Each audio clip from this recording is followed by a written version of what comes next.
Hello there, I am Claire Edwards, and in this presentation I will examine the welfare implications of keeping domesticated rabbit species and the various considerations a person should make before choosing one as their companion animal.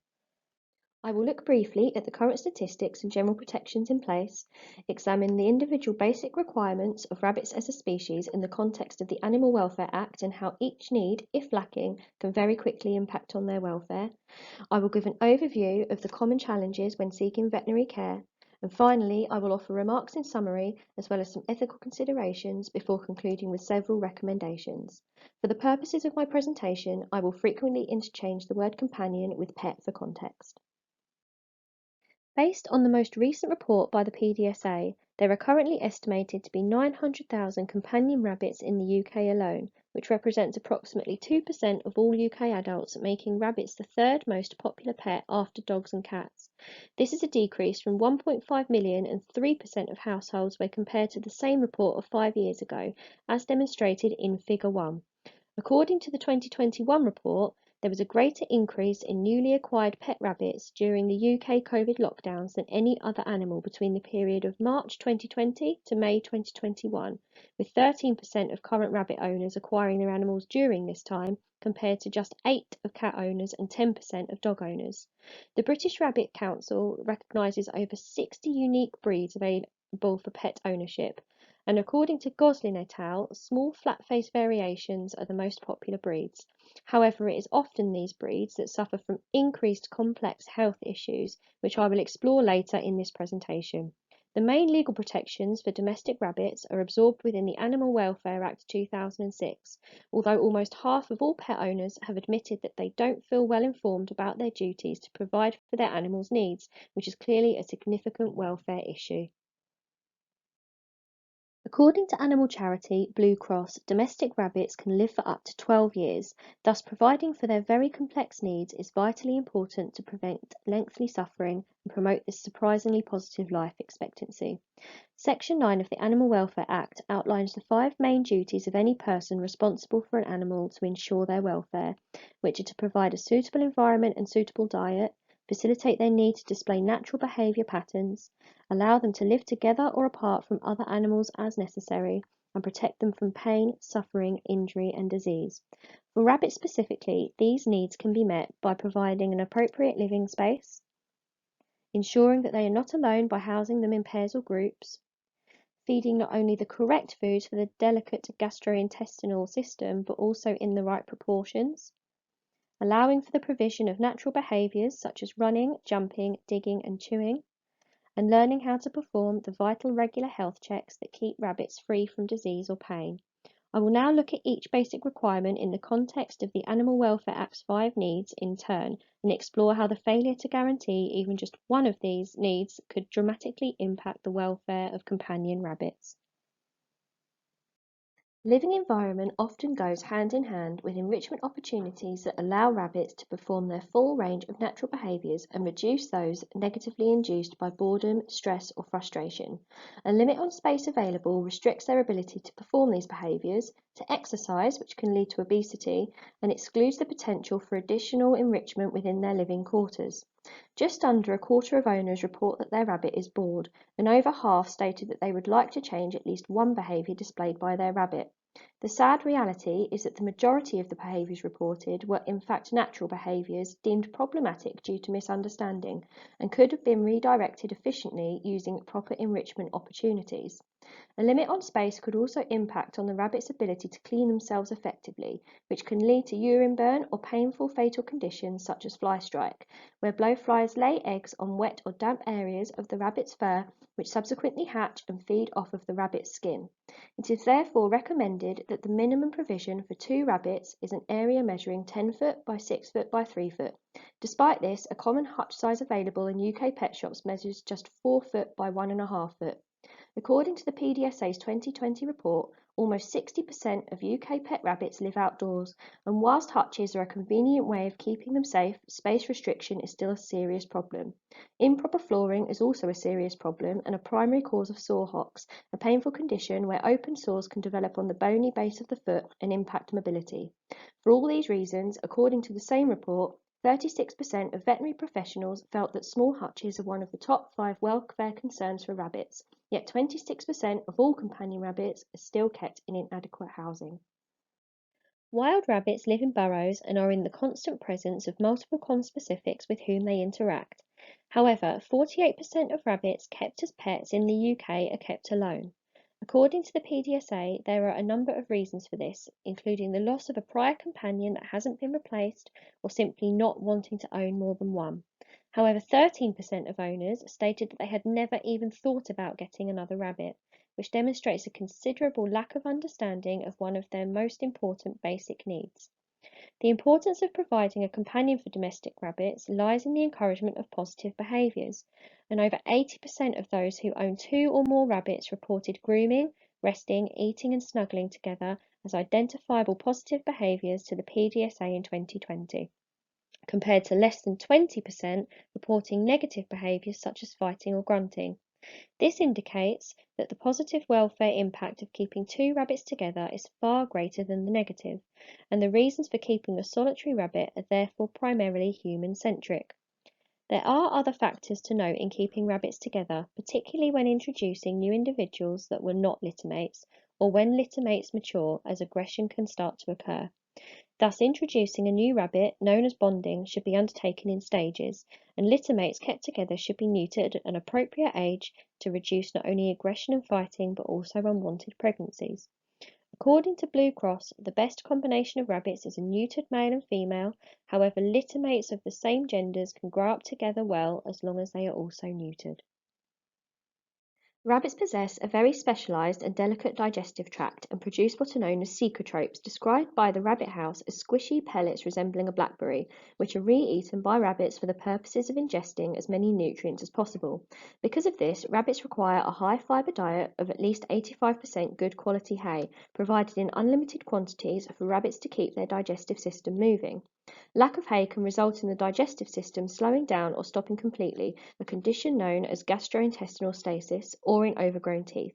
Rabbit teeth continuously grow throughout their life, and thus eating good quality hay wears them down and keeps them from developing spurs, which can cause painful ulcers and reduced eating. As well as hay, rabbits require a handful of suitable greens each day. What many people do not realise is that not all fruit and vegetables are suitable, and this includes carrots, which are very high in sugar. Yet the Bugs Bunny effect leads many to believe that carrots are a staple of a rabbit diet. The RSPCA states that all new foods should be introduced slowly, as the incorrect quantities of any greens can cause a stomach upset, and this requires time and patience. Rabbit food products available on the market are often muesli-type feeds, which are usually not high enough in dietary fibre for rabbits to eat sustainably and encourage selective eating. Currently, 18% of rabbits across the UK are still fed on this type of feed each day. Many packets also advise quantities far more than recommended by leading charities, which can result in obesity and the inability to clean themselves or consume secretropes, increasing the risk of fly strike and potentially causing the rabbit to miss out on important nutrition. All rabbits are different, thus getting the correct balance is important, as is spending enough time getting to know a companion rabbit well enough to navigate this successfully. Sadly, time is often something many families lack, and pets often suffer as a result. The most commonly bred and sold breeds are those that look smaller and sweeter with flatter faces, and choice could perhaps be driven by neoteny or Disneyfication, where animals are depicted in the media as cute and almost cartoon-like, thus driving demand for pets that resemble characters with rounded faces and heads, large eyes and smaller bodies. Selective breeding for aesthetic purposes can present dangerous consequences for health and welfare, and has recently prompted Norway to ban the breeding of 2 dog species, bulldogs and cavaliers. As many domestic rabbit breeds are flat-faced, regular health checks by both owner and vet are vital but sometimes complex, as rabbits are easily stressed and often do not take well to being handled. To complicate matters further, as a prey species, rabbits are proficient at hiding their pain, and often by the point it becomes obvious, conditions have become time critical.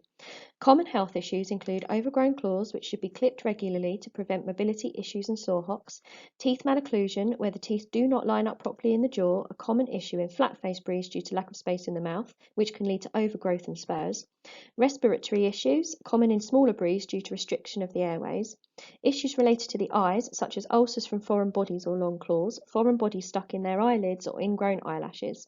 Teeth can also link to problems with eye discharge, as the roots can grow up into the jaw and compress the tear ducts, blocking tears from draining properly and instead leaking onto the fur. With so many issues impacting rabbit eyes, it often takes a long period to diagnose the underlying cause. Rabbits are also susceptible to two life-threatening infectious diseases, myxomatosis and viral hemorrhagic disease, and should receive annual vaccinations to keep them healthy. Finally, the aforementioned silent killer, GI stasis, which can become fatal very quickly and, according to Cushman, triggered by numerous underlying causes, including stress, pain, incorrect diet, and digestive blockages. Although rabbits hide their illnesses and injuries well, subtle changes in behavior can often give them away early enough to treat it. So knowing how to spot the signs, handle a rabbit safely, and spending enough time with them to identify even slight differences in their behavior is essential. There are a few challenges when seeking rabbit veterinary treatment. Firstly, a rabbit-savvy professional is exceptionally hard to come by, with 33% of PDSA respondents admitting they offer no specific advice on rabbits.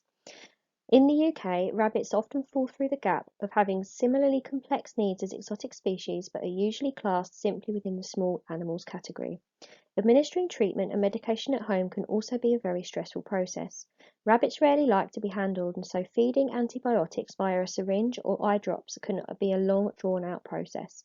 Veterinary treatment is also exceptionally pricey, particularly to spay or neuter, though this is vital for harmony within a pair or group of rabbits and reduces the risk of more serious illness such as uterine cancer.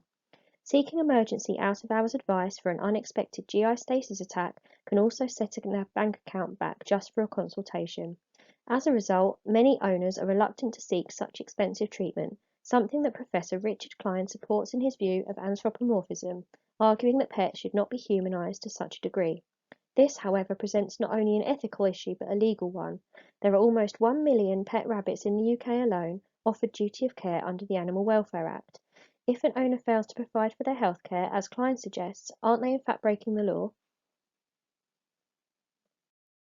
As we draw towards the end of this presentation, a running theme throughout every issue I have discussed is a basic lack of awareness, and in fact this is the top issue that professionals feel needs to be addressed in improving companion rabbit welfare. For an animal that relies on their owners to notice behavioural changes as an indication for their immediate health, possibly more than a dog or a cat does, rabbits are severely misunderstood. 57% of companion rabbits live largely outside in the garden, but if a rabbit is predominantly tucked away from their humans during everyday life, how quickly will these time-critical issues be noticed and addressed in order to prevent suffering? Despite extensive marketing, rabbits are also not necessarily the ideal pet for families with children, and according to Caroline Mixon for the House Rabbit Society, this is a huge consideration for families. Rabbits can be flighty in nature and take time to settle, require a lot of understanding and patience, and normally dislike being lifted off the ground. This presents a problem when, with all the best intentions, parents or relatives gift a rabbit to children at Easter, who then quickly lose interest when their new pet does not turn out to be as cute and cuddly as in the cartoons they see on TV. There are over 67,000 rabbits in UK rescue centres at any one time, usually surrendered for human reasons. The implications explored here collectively raise a question of the moral acceptability of keeping rabbits at all, and as animal rights author Gary Francione notes, the reality of a loving home for pets is dubious, not necessarily through deliberate negligence or abuse, but by ignorance of their welfare requirements and the implications this poses. As the UK's third most popular pet, rabbits deserve better. Better treatment, better protection, and better awareness and understanding of their needs. There are numerous ways in which the lives of companion rabbits could be improved. Anyone thinking of committing to a rabbit should be encouraged to do their research. Reports such as the PDSA annual pet welfare reports should be disseminated more widely through pet shops and rescue centres, as should transparent presentations to ensure prospective owners are well informed. Owners should consider registering with a vet at the earliest opportunity, preferably one with a 24-hour emergency service, and join their pet clubs. Most vets now offer this service, and it usually covers regular health checks, claw clipping, and vaccinations. Currently, only just under half of all pet rabbits, around 42%, are unvaccinated against fatal diseases such as myxomatosis and VHD. Owners should also consider insuring their rabbit. 2020 data suggests that just 18% of rabbits are insured, compared to 58% of dogs and 36% of cats.